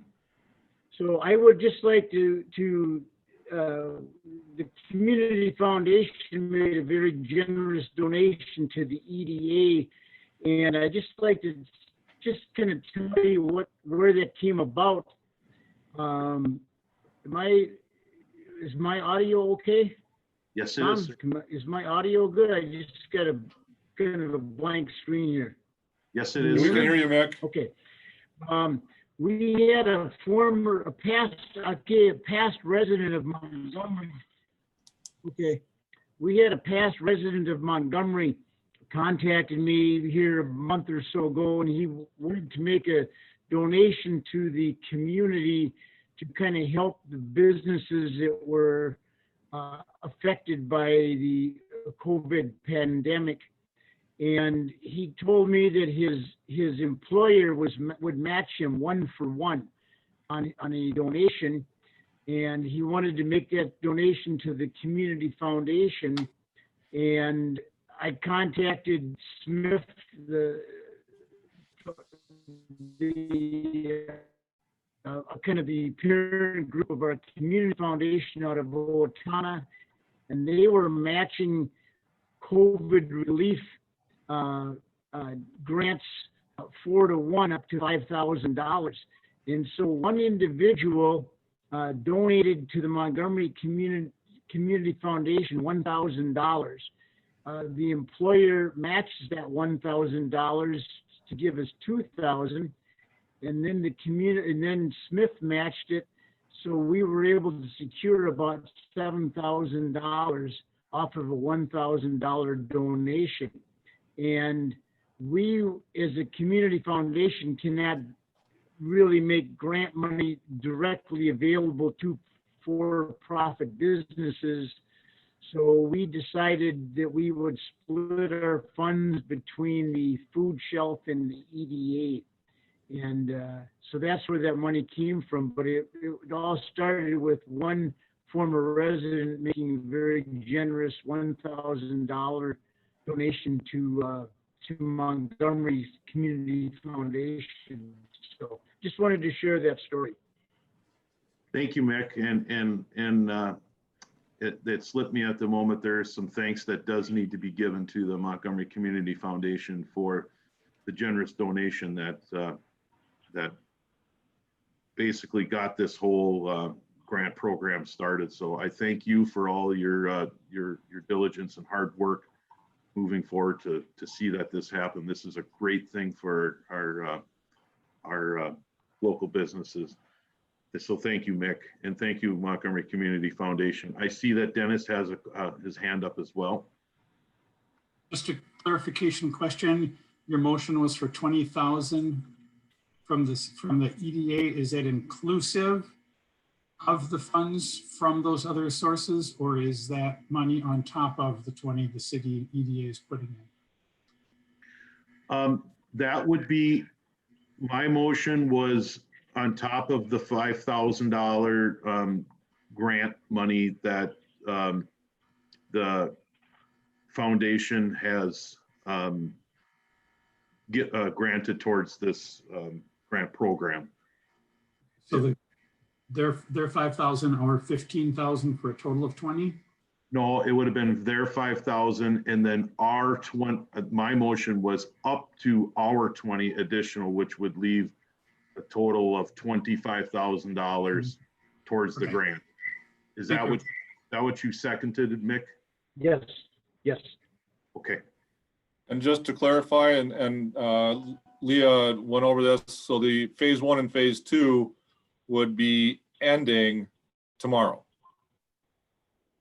Unless there's an application that came in tomorrow, for the most part, the dollars would be spoken for unless an application came in tomorrow, that grant could still be granted. Is that correct?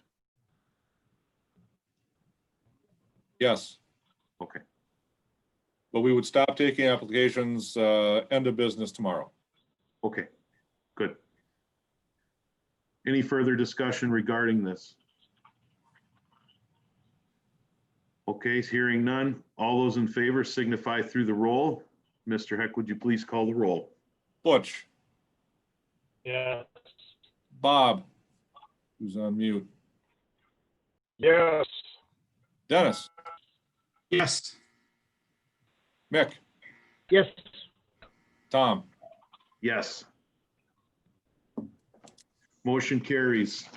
Last item on the agenda will be one for Brian will bring us through. Would be the COVID response plan.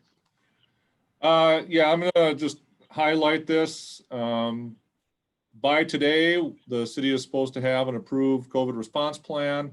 All businesses, critical, critical, essential, and non-essential are to have a plan. Athletic associations, et cetera. Pretty much everybody's supposed to have a COVID plan.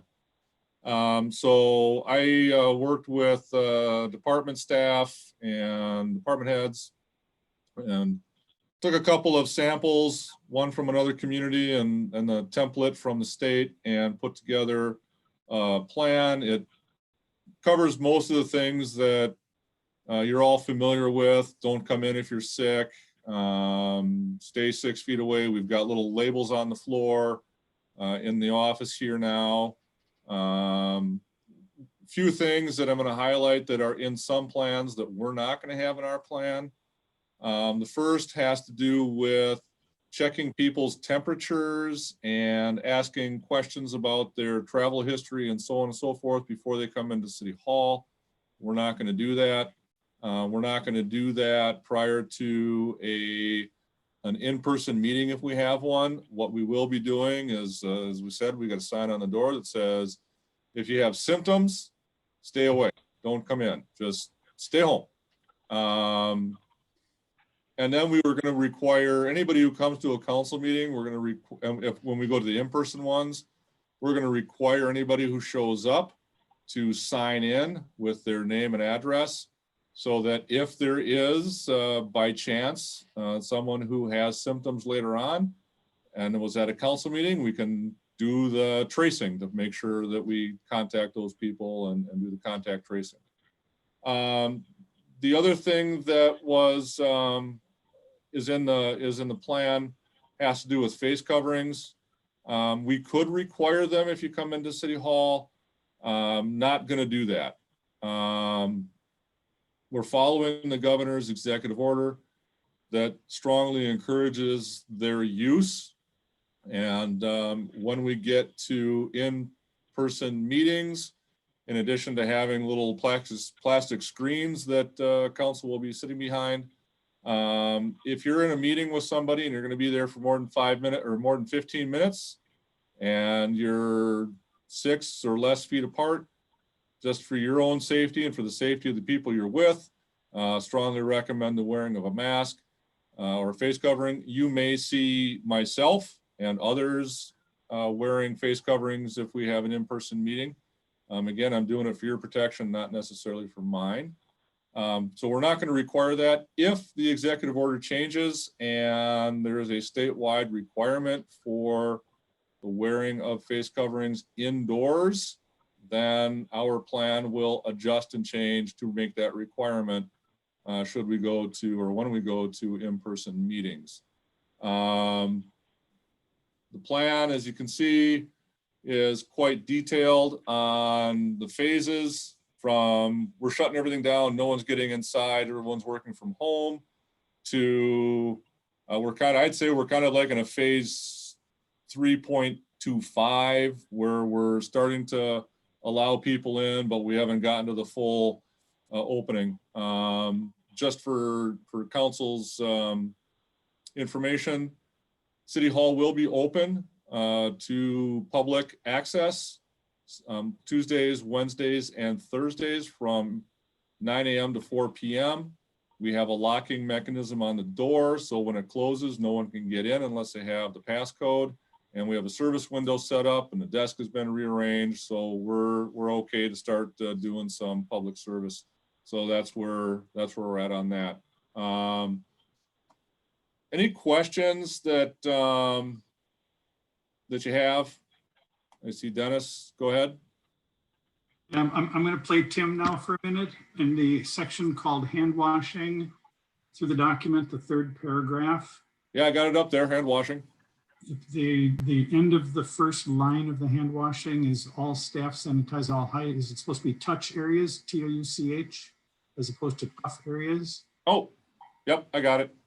Okay, and the next grouping down, social distancing, bullet point number 6. There will be riding together in vehicles, or there will not be riding together in vehicles. That was a comment that Missy made, and I forgot that one. It will not. Will not. Will not be riding together. Okay, I wanted to be clear on that. And then the masks and face coverings, the very last line, is it wearers distribution, WEARERS, or wears? I just want to make sure we're dotting our I's and crossing our T's. Yep. Well, I sit next to Tim, so it's rubbing off on me. You can blame me. Thank you. I also think working at a newspaper company and printing company may be part of that too. Nice proofreading, Dennis. I see Bob has his hand up.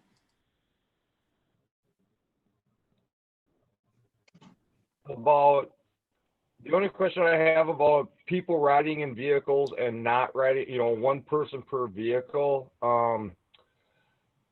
There has to be an exception for ambulance and fire. Yes, you're right.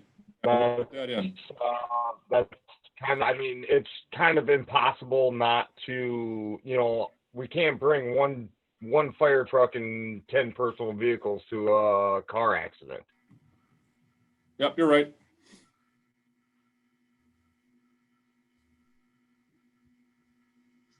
So we'll make those amendments there and get that squared away. So be So looking Brian, is this, to is approve it this, with those amendments. so is this kind of a, this would be like a revolving document moving forward if EOs start going towards more of the restrictive way, then this policy would just be updated towards that? Yeah, that's why we have the phases there. So, you know, if things start going really bad and we have to start ratcheting, you know, back up, then we would start going from, say, phase 3 to phase 2 to phase 1.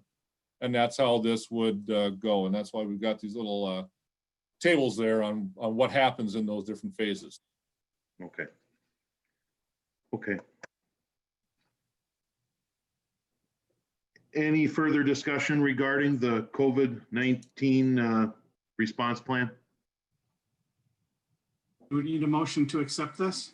That would be preferable. I believe that's what the League of Minnesota Cities is strongly recommending. Then I will make the motion to accept this. I'll second. With the noted changes. Correct. What's the changes? Okay, Dennis has a first, Bob has a second. Any further discussion? Hearing none, all those in favor signify through the roll. Mr. Heck, would you please call the roll? Yes, sir. Mick, Yes. Butch, Yes. Bob, Yes. Dennis, Yes. Tom. Yes. Motion carries. With that, I will entertain a motion for adjournment. Motion to adjourn. Bob is the first. Second. Dennis has a second. Any further discussion? Hearing none. All those in favor signify through the roll. Brian, will you please Butch. call? Yes. Mick, Yes. Dennis, Yes. Bob, Yes. Tom. Yes. Motion carries. Council is in adjournment at 9:06. Thank you, everybody, for taking time out tonight for this special meeting. Very well appreciated. Have a good evening. Thank you all. Yeah.